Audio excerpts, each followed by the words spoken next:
बिना बारिश के भी रोडों को लोगों के घरों का पानी तो बाहर निकलता ही है और रोडों में भरा रहता है। हाँ, यहाँ से हम कचहरी जाते हैं, निकल नहीं पाते हैं। कभी-कभी ऐसा होता है कि हमारे मुकदमे भी मिस हो जाते हैं, तो हमें किसी अदर को कहना पड़ता है। जब आप गांव से शहर आए थे तो क्या सोचा था कि रोजगार क्या अच्छा सोचा था, होगा? रोजगार अच्छा चलाएंगे, घर बनवाएंगे, अपने बच्चे पढ़ाएंगे, बच्चे के लिए निकले थे। और क्या। आज जिस मोहल्ले में मैं खड़ी हूँ ये बांदा शहर का लोधेश्वर मोहल्ला है, जहाँ पर विकास की बुरी स्थिति है। गांव से लोग सपने लेकर शहर आते हैं ताकि उनके बच्चों को अच्छी शिक्षा मिलेगी, रोजगार मिलेगा, लेकिन इस मोहल्ले में विकास ना होने के कारण ना तो यहाँ के लोगों के बच्चों को अच्छी शिक्षा मिल पा रही है और ना ही लोगों के रोजगार सही से चल पा रहे हैं, क्योंकि यहाँ पर हमेशा कीचड़ भरा रहता है, क्योंकि पानी निकासी नहीं है। तो वैसे लोगों के घरों का निस्तार का पानी, लेकिन इस समय बारिश के कारण तो सब जगह दलदल भरा हुआ है। और हम लोग यहाँ पिछले 10 साल से हम लोग लगभग यहाँ पे रह रहे हैं, लेकिन हम लोग यहाँ पे समस्या बहुत ज़्यादा हैं। कई सारी समस्याएं, लेकिन मुख्य समस्या यहाँ पे रोड की है, जिसकी वजह से बच्चे हमारे स्कूल नहीं जा पा रहे हैं और जिसकी वजह से रोड ना होने की वजह से कीचड़ में बच्चे कभी गिर जाते हैं, कभी किसी का हाथ टूट जाता है और यहाँ पे बीमारियाँ हो रही हैं। इसकी वजह से पानी जल भराव हो रहा है, जिससे वजह से जो है बहुत सारी समस्या हम लोग देख रहे हैं। तो जल भराव के कारण किस तरह की बीमारियां हो रही हैं? जल भराव की वजह से ज़्यादातर जैसे बच्चे हैं मानते नहीं हैं, उस मिट्टी में खेलने जाते हैं, कीचड़ में खेलते हैं, तो कभी बच्चे को जुकाम खांसी से लेकर के बुखार तक आ जाता है। यहाँ पर क्या मच्छर भी पैदा हो रहे हैं? जी बिल्कुल, मच्छर भी पैदा होते हैं और इन मच्छरों काटने की वजह से बच्चों को दिखाना पड़ रहा है, किसी को टाइफाइड हो रहा है, किसी को कुछ और समस्याएं हैं। इस तरह के मतलब लगभग सभी लोग त्रस्त हो गए हैं इन समस्याओं से। ये तो बरसात का सीजन, तो मान लीजिए बारिश की वजह से परेशानी है। बिना बारिश के भी रोडों को लोगों के घरों का पानी तो बाहर निकलता ही है और रोडों में भरा रहता है, जिसकी वजह से हमारे बच्चों की गाड़ियां हमारे दरवाजे तक नहीं आ पाती हैं। अब एक बार तो हमारी बच्ची की स्कूल वैन घर के बगल में जो प्लॉट पड़ा हुआ है खाली, वहाँ पे घुस गई थी गाड़ी, जिसकी वजह से हमारी बच्ची का स्कूल भी मिस हुआ और हमारे बच्ची के साथ साथ जो बच्चे गाड़ी में और भी थे उनको भी दिक्कत हुई और उस स्कूल से हमारे मनमुटाव हो गए। इस चक्कर में उन्होंने कहा कि आप लोगों की वजह से हमारे बच्चों का ये हो, तो हमें बच्चे का स्कूल तक बदलना पड़ गया था। तो समस्या हम काफ़ी टाइम से देख रहे हैं और ये नहीं कि हम प्रयास नहीं है। कई बार विधायक जी के पास हम लोग गए हैं, अपनी समस्या बताए हैं, आश्वासन देते हैं कि हाँ हम आपका काम कर रहे हैं, थोड़ा बजट आ जाए या हम लोग मंजूरी मिल जाए फिर आपका काम होगा। अब ये आश्वासन दिए जा रहे हैं। तो जब भी कोई कनेक्शन होता है तो कनेक्शन तो हो जाता है, लेकिन उसके लिए खंभे नहीं हैं और जब खंभे नहीं है तो उसके लिए जो है ना, जैसे हम लोगों ने जब मकान बनवाया था तो उस टाइम पे हमने पेड़ लगाए हुए थे, वृक्ष लगाए थे और वृक्ष में जो है ना जब वो बड़ा हो गया तो उसी में सारे तार बांध दिए जाते हैं। अब मना भी नहीं कर सकते क्योंकि सबका काम है ये, अगर उनको मना करेंगे कल को हमारा भी कोई काम हो सकता है, तो इसलिए हमें मजबूरी में बनवाने पड़ते हैं।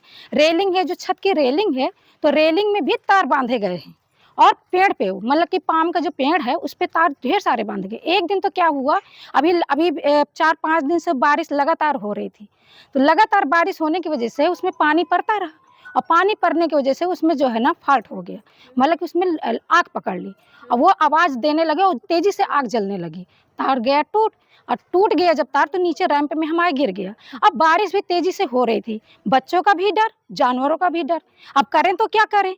एक यहाँ मोहल्ले में एकमात्र जैसे नल है लगा हुआ है, आपने देखा होगा आते समय, वो हैंड पंप भी लगा हुआ है। अगर मान लीजिए कभी लाइट बिगड़ जाए, कोई समस्या आ जाए, यहाँ मान लीजिए कोई 2-4 घंटे लाइट ना आए तो मजबूरन आदमी बैठा रहेगा प्यासा।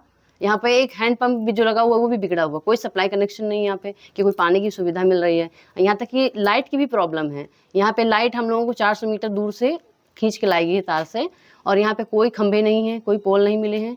पहले कुछ समय तक हम लोगों ने बांस के खंभे लगाए थे, उसके बाद में हम लोगों ने मोहल्ले वालों ने मिल करके लोहे के खंभे खरीद के, मतलब अपने पैसों से हम लोगों ने खंभे लगवाए हैं। कहाँ की रहने वाली हैं? हम गड़ाँव के रहने वाले हैं। वहाँ तो बहुत अच्छा है, यहाँ तक गांव से बेहतर है। यहाँ हम 8 साल से यहाँ रह रहे हैं और बच्चे हमारे यहाँ ना पढ़ पाते हैं ना कुछ कर पाते हैं। हम पढ़ाने के लिए तो यहाँ घर बनवाया है, बच्चों को निकाला है कि यहीं से पढ़ेंगे या रहेंगे, तो गांव से हमें यहाँ बेहतर लग रहा है।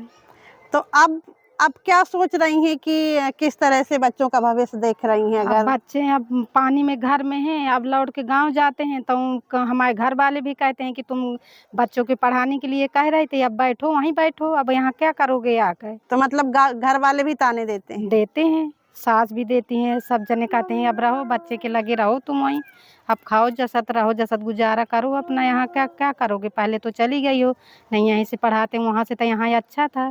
क्योंकि बच्चों को टांग के लेके जाना पड़ता है। अभी जो बच्चा हमारा एक छोटा सा बच्चा है, लगभग 3.5 साल का हो गया है, उसको हम स्कूल में भेजना चाह रहे थे, लेकिन कोई गाड़ी दरवाजे तक आने को नहीं है तैयार, तो हम उसको स्कूल नहीं भेज पा रहे हैं इस वजह से। मैम लगभग यहाँ मोहल्ले में हमारे कम से कम 10 से 12 बच्चे ऐसे हैं जिनके पेरेंट्स मजबूर हैं उन बच्चों को खुद लेके जाना पड़ता है, तो कंधे में बैठा के कीचड़ में लेके जाएं, या तो फिर टाइम नहीं है तो फिर वैन नहीं आ रही है तो फिर घर बैठे। इस तरह से लग रहा है कि जब चुनावी माहौल आता है तभी लोग आते हैं, उसके बाद यहाँ कोई ध्यान नहीं देता है, कोई ध्यान नहीं देता क्या हो रहा है क्या नहीं हो रहा है, केवल अपना झंडा ऊंचा करना चाहते हैं, अपना झंडा ऊंचा कर लेते हैं, बस चले जाते हैं। अभी रिसेंटली तो यहाँ पे हम लोगों का मकान बना है, काफ़ी लोग रहे हैं काफ़ी दिनों से, पर ये समस्या क्या कहते हैं बारिश के सीजन में काफ़ी होती है। जब भी बारिश होती है बरसात में खासकर, इसमें बच्चों को आने जाने में दिक्कत होती है, स्कूल ही हम लोगों को ऑफिस आने जाने में काफ़ी दिक्कतें होती हैं, और न तो नाली की कोई व्यवस्था और यहाँ पे बिजली की भी कोई व्यवस्था नहीं। हम लोग जो यहाँ से पैसा कलेक्ट करके चंदा करके खंबे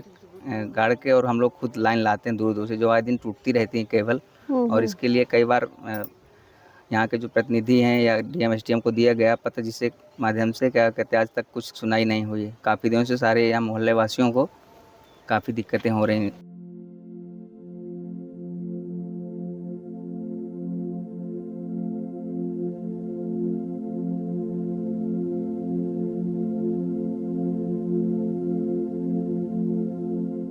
खबर लहरिया, आपकी खबर आपकी भाषा।